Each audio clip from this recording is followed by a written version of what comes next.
Hey, ladies and gentlemen, this is Carmine Sabia for Explain America, and a mistrial could be on the table for the Stormy Daniels case. You know, the Stormy Daniels case with David Pecker and Michael Cohen and Alvin Bragg and the hush money, all that. Yeah, million people in that case.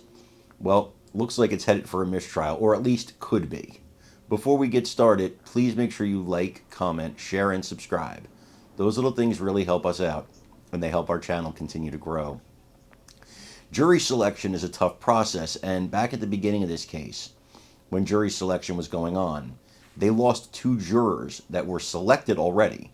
And that's something that doesn't normally happen. If you follow the law, if you follow this kind of thing at all, that's very, very rare. It's a unicorn. Now, one legal analyst is predicting that not only is that going to be what happened before the case, but it's going to happen during this case.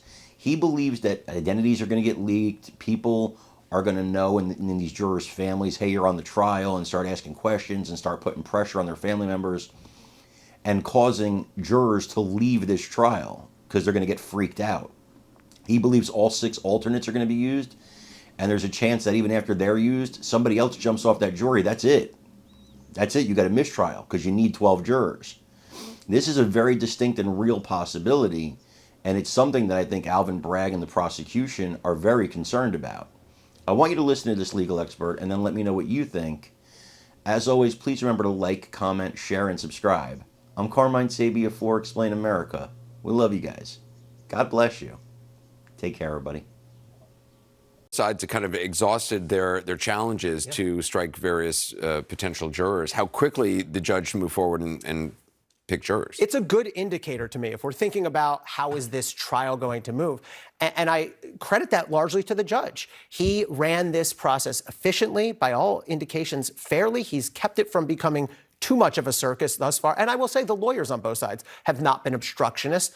And the fact that we got a jury picked here in what really amounts to about 2.5 court days, they'll finish picking the last few alternates tomorrow, I think it's a good sign for the speed with which we can get this trial in. How many alternates total do they want? So they have 1 so far. The law says you can have up to 6. I think in this case, I would want all 6 because, look, we lost 2 seated jurors today. Now, it gets harder legally. Once the jury's sworn in, it gets much harder for a judge to release a juror, but jurors get sick, jurors get freaked out. Some of them could be spooked by a social media post. So they're going to need all 6. So if jurors who are actually seated start to freak out, as you say, and just try to get off, those alternates would fill in. And if the alternates are exhausted, to an earlier point that Jennifer made, it would be a mistrial? Yeah, then you got a problem. There actually is some law that you can finish out a trial with 11 jurors. That's happened before.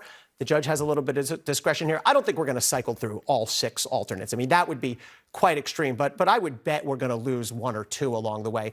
Whether someone gets COVID, someone sees something on the news that they're not supposed to see. Jurors do drop out once in a while. All right, Ellie Honig. Thanks.